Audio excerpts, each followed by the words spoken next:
نتوجه للتونسيات والتونسيين بكلمه، نقول لهم ما تخافوش. الارهاب الهدف نتاعو باش يخوف وباش يرهب وباش يحدث الفوضى، هذاك علاش التونسيين والتونسيات ما يلزمناش نخافوا، ولازمنا نواجهوا معناها الارهاب بروح معنويه كبيره.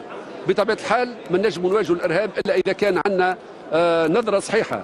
الارهاب هذا شنو كيفاش جا لتونس، كيفاش انتشر، شنو العوامل اللي قاعده تغذي فيه في الداخل وعوامل تغذي فيه في الخارج، ولا بد وان على الاساس هذا نضبطوا استراتيجيه وطنيه لمقاومه الارهاب تاخذ بعين الاعتبار كل الابعاد نتاعو، ما فيها من اقتصادي واجتماعي وثقافي وديني وسياسي ودبلوماسي وكذلك امني وعسكري. نحب نقول كلمه، مقاومه الارهاب ما هيش عركه بين الجيش والامن من ناحيه والارهابيين من ناحيه اخرى، وانما هي مواجهه ما بين الغالبيه الساحقه من المجتمع التونسي والارهاب.